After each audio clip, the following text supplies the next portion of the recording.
В этом выпуске отправимся за рубеж и посмотрим, что нового у наших за границей. А ты кто такой? Того берега моря. Расскажем о новом проекте от магазина «Прозвук». Студия Legend Auto совместно с питерским филиалом Loud Sound построили дико валящую приору и многое другое.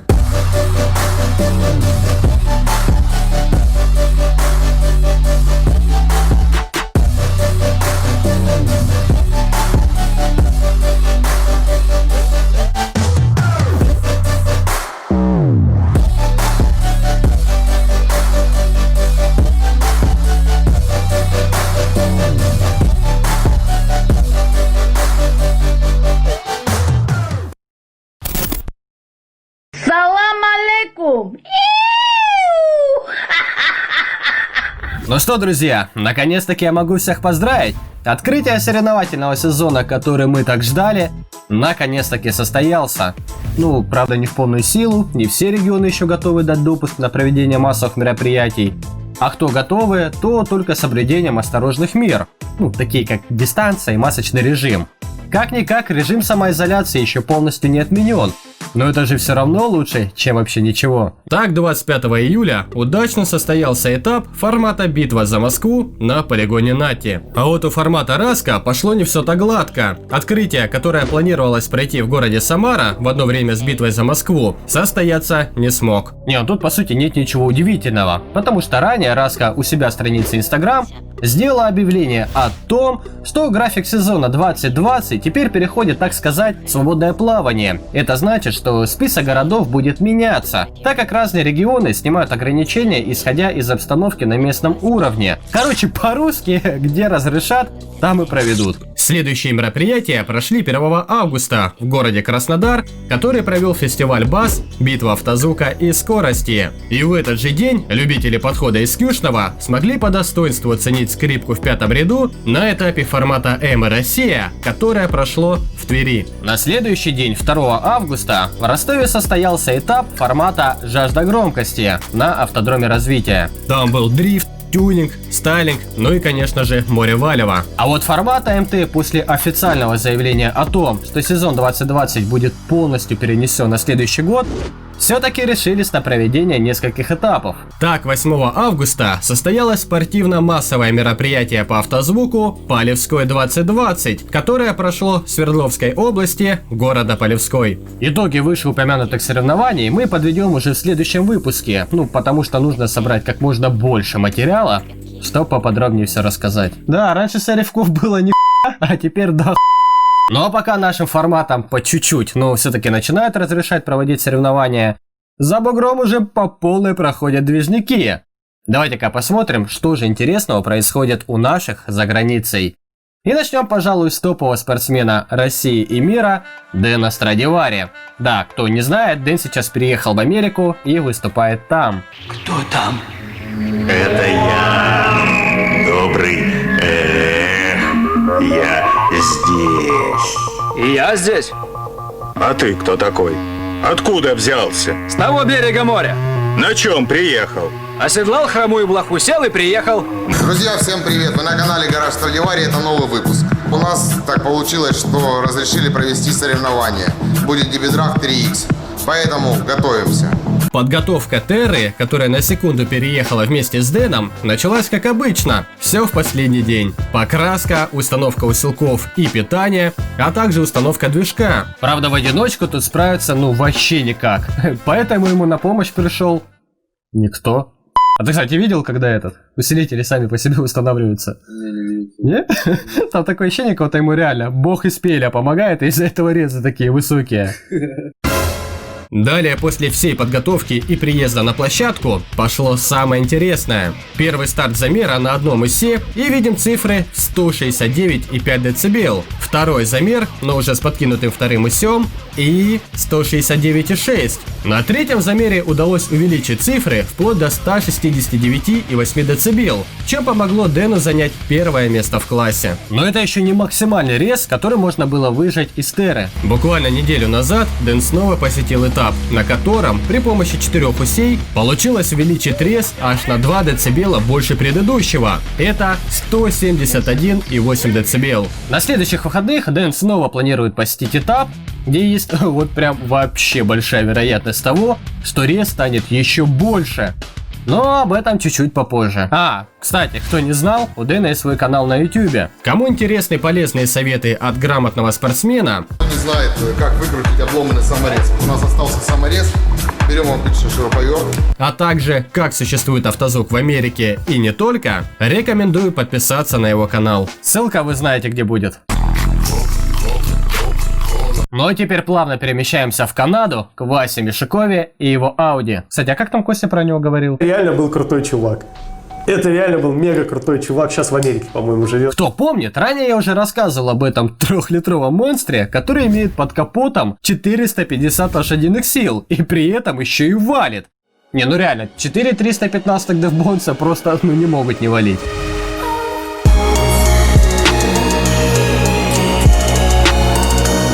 Audi преобразилась кардинально. От предыдущего проекта остался разве что цвет. Заменены четкие диски на еще более четкие. Установленное расширение, выполнена крутая аэрография. Да один короб только чего стоит. Я как заядлый перфекционист вот прям кайфую от таких проектов, где выверена вот каждая мелочь. Ну реально, это из серии, если из пильщика укусит искьюшник, собственно, вот что и получится. Ребилд Audi начался с того, что хоть и 4 пятнахи Васи устраивали полностью, но они никак не вписывались в новый запланированный проект. Плюс ящик был тестовый, а гро пилить особого желания не было. Поэтому в угоду дизайна пришлось перейти на один, но зато какой САП. Это 21-дюймовый DevBonds ISA 521 Neo. Ну а что, выглядит прикольно, плюс играть может низко. Чтобы совместить жесткость и максимальный объем, корпус пришлось выполнить наборным, и на его постройку ушло более 7 листов 18-мм канадской фанеры. Не знаю, чем канадская фанера отличается от российской, но Вася подметил именно так. А может, что знает? Почему я использую фанеру высшего сорта 2.2 во всех своих продуктах? Потому что, во-первых, она жестче, во-вторых, потому что она беспроблемно поддается финишной обработке, и третий момент, который нужно отметить, финальную композицию, что это захочет на нем нарисовать. И именно на фанере 2.2 это сделать возможно. После установки нижних и боковых частей короба, Вася долго гадал, что же делать с лицевой частью короба и как ее оформить. Но вырезав отверстия по краям под порты, это отдаленно начало на что-то напоминать. Открыв фотку, сразу стало понятно. Она. Далее сборка, покраска, немного подсветки и вуаля! Корпус в стиле лицевой части Audi готов. Получив спонсорство от английской компании, пошла плотная работа над установкой расширения кузова. Далее установка кастомных дисков, и после того, как все основное было сделано, Вася понял, что чисто зеленый уже, но такое. Поэтому стал искать того, кто сможет поработать над внешним дизайном проекта. Списавшись с ребятами из компании Резович Designs, они предложили оформить Audi вот в таком уникальном стиле. Результат превзошел все ожидания. Вот так и зародилась новая жизнь для Audi. Искренне рад за Васю, реально видно то, что Audi для него не просто тачка, а нечто большее. Кстати, это еще не все обновления, скоро заедет фронт, теперь это будут Арнольды М60АН. И появится тыл в задней крышке багажника. Еще один проект, о котором вы, скорее всего, наслышаны, а вы должны быть наслышаны, потому что о нем я уже рассказывал. Это о самом громком мустанге в мире, и это даже не громкие слова. Сейчас поймете почему. Ранее, когда мы освещали этот проект, в нем находилось 2 312 DevBonds и 4 пары M60 Neo. Чуть позже Женя увеличил их количество до 12 пар. Так вот, даже при такой конфигурации системы удавалось раскачивать большое количество людей. Бывало даже очень больших. На данный момент система увеличилась кратно. К 2 312 DevBonds добавилось еще 2, которых раскачивает пара 7800 Апокалипсиса. На втором этаже у нас 2 усилителя 7800, которые отвечают за сабовое звено. Еще бы 2 уся, и было бы прям вообще по красоте. Фронт тоже потерпел изменения. За место M60 Neo стали 12 пар Арнольдов M60AN и добавлено 8 пар упоров T35 Neo. И ни много ни мало, это самый громкий мустанг в мире с самым самыми громкими дверьми в Америке. Валит, я скажу, знатно. Стойки вырывает как семечки. Настройка короба в пиках вышла в 36-37 Гц, но это никак не мешает получить хороший ветродуй. Помните, в прошлом выпуске я рассказывал про то, как Женек удачно раскачал народ на улице Майами-Бич. Ну, тогда, когда ему еще от ментов пришлось было выслушивать. Так вот, эта история повторилась. Только собрали когда систему, естественно, поехали снимать реакцию людей на Майами-Бич. Ну, там туристы же все подряд. Приколись, на 4 парах такое видео засняли. Что будет, когда 12? Я музыку включил, еду, кайфую. Я не помню, наверное, тачки 3-4 на квадроциклах копы. Ну и все, типа, паркует меня. И один такой там с сигарой сидит, коп. Говорит, я тебя уже знаю, я тебя уже видел. Еще раз ты эту херню в Майами-Бич исполнишь, я у тебя машину отниму, поставлю на штрафстоянку. И пока, короче, типа, не снимешь всю эту музыку со своей тачки, хер я тебе машину отдам. В будущем, чтобы сохранить хоть как-то кузов и постоянно его не подваривать, Женя решился на полную бронь. Ну а раз уже бронировать, грех не поставить БП. Впрочем, это уже совсем другая история. Короче, пока не знаю как, но вот сюда надо поставить вот это. Доброго утра. Сейчас будет интересный контент. Ну, конечно, будет. Сейчас мы расскажем про новый проект от магазина ProZvuk. Веста – это, по сути, командная тачка ProZvuk, владельцем которым является Вася Сухоруков. В прошлом году она уже была замечена на соревновательных площадках и выступала в то время на 2 сабах Pride ST18 в оформлении гроб. И тогда, правда неофициально, но система валила под 157 Гц спокойно. В сезоне 2019 Весту потрепало знатно. Была разорвана передняя часть крыши, все двери. Повреждения были настолько сильными, что буквально вода лилась со всех щелей. В общем, она стала напоминать не машину, а... Вагинай вялый, как мой рукав. По факту Веста, ну, прям вообще никак не подходит под автозвук. Она вся жидкая, металл тонкий. Поэтому, поняв, что работ предстоит дохренище, пацаны решили, а почему бы не сделать первыми стену БП на флагманском автомобиле российского автопроизводства? Один хрен усилений по кузову придется делать много. Слышь, на пацанах, походу, реально какое-то клеймо висит. Постоянно работаю с живыми тачками. У нас какая-то просто сумасшедшая способность покупать автомобили в не совсем хорошем состоянии. Ребилд проекта начался еще в начале февраля этого года, и буквально за 11 часов была сварена клетка под будущее оформление проекта. Вася сказал, что это их личный рекорд по изготовлению стен. Ну, обычно на сварку уходит около 5 дней. Ну а хули нам? С оформлением решились, что это будет БП 6 порядка. До этого все остальное делали, а это оформление в новинку. Так как еще с начала проекта ребята хотели участвовать в стоковых классах, нужно было что-то легально решать жесткостью кузова. Вся передняя часть авто была проклеена в 10 слоев дабл ригида. И в передний усилитель крыши, ну как усилитель, жестянка тоненькая, было влито 11 баллонов стекольного герметика. А дальше все как по накатанной. Обшивка фанерой, шпаклевкой, еще раз шпаклевкой и еще раз. Шпаклюем и шкурим.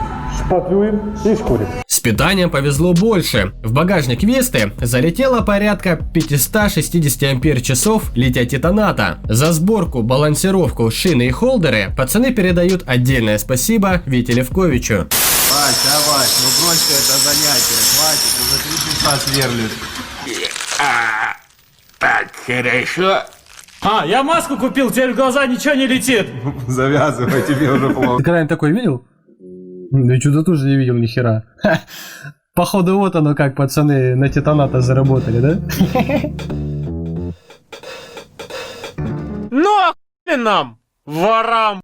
В багажнике установлено в 2 этажа и 4 ряда все моноблоки на систему. Это 6 штук 4,9 на сабы, а сабы на секунду это 6 пятнах аватаров СТУ и 2 7,9 на фронт. И это все для того, чтобы раскачать 4 пары Арнольдов Нео. Это пиздец. Вообще с обшивками получилось довольно-таки интересно. Пацаны решили наебать судьбу и построить две обшивки под разные классы. Так, водительская дверь, подготовленная к формату АМТ, и в ней стоит 8 штук динамиков Arnold Neo. А вот правая дверь уже делалась со взглядом в сторону формата USD, где совершенно другой принцип замера и расположение датчика по сравнению с АМТ. В итоге в ней уже не 8, а 10 динамиков, 8 рупоров и совершенно другая форма обшивки. Ну и думаю, самый главный вопрос у всех: ну валит? Конечно валит. Причем настолько, что даже усы, которые находятся сзади, пустились в пляс. Да и по хейр-трикам, думаю, слова излишние. По резу тоже все отлично. На первом выезде, который проходил 1 августа в городе Краснодар на фестивале «Битва автозвука и скорости», ребята смогли показать рез 162,2 дБ на 36 Гц. Ребята с Legend Auto совместно с питерским филиалом Loud Sound собрали проект на компонентах Def Bones, дико варящую приору, которую Саня сходу окрестил зениткой. Как и поняли, название сходу прижилось. Наша приора, кстати, которую зовут Зенитка, да, это название мы утвердили. Кто внимательный, думаю, сразу узнал бывший проект Дэна Буйлова. Приора, которая ранее раскачивала Южный округ, теперь перекочевала в северную столицу России и будет валить там. Я думаю, что валим быть. Так как особых переделок не планировалось, ребята сходу принялись за внешним дизайном проекта. Теперь вместо стокового черного цвета приора переклеилась в пленку синего цвета. Состав системы зенитки состоит из 4 15 сабвуферов от бренда Avatar, которых раскачивают 4 12,9 апокалипсиса. Фронтуха тоже, кстати, не слабая, ведь в калитке заехали 12 пар Арнольдов Neo и 8 пар упоров Т-34. И все это добро питается от 2 7,9 апокалипсисов, по одному на дверь. С первого запуска система смогла перевалить за 160 дБ и показать цифры 161,3 дБ. Что ж, друзья, мы настроили, мы пристрелялись, и время послушать. Не, ну правильно. Если ростовский кулек при хейр-трике не упал, значит система годная. Саш, ты не заметил, что ролик какой-то снова альфардовский получился? Витя, чё там, как по старинке? Алло. Ну все, теперь живем. Ну что, друзья, в семье Loud Sound пополнение. Открыт еще один филиал самого громкого магазина в России, теперь в Самаре. Открытие прошло спокойно, ну чисто технически, потому что из-за карантина пока проводить какие-либо массовые мероприятия нельзя. Но я уверен, как немного ситуация прояснится, пацаны по-любому наведут движуху. Магазин находится по адресу Тухачевского 90, поэтому кто проездом или сам с Самары, обязательно прикатывайте в гости. Ну а на этом ролик подошел к концу. Подписывайтесь на канал, ставьте лайки, пишите комментарии. Всем пока, живите громко.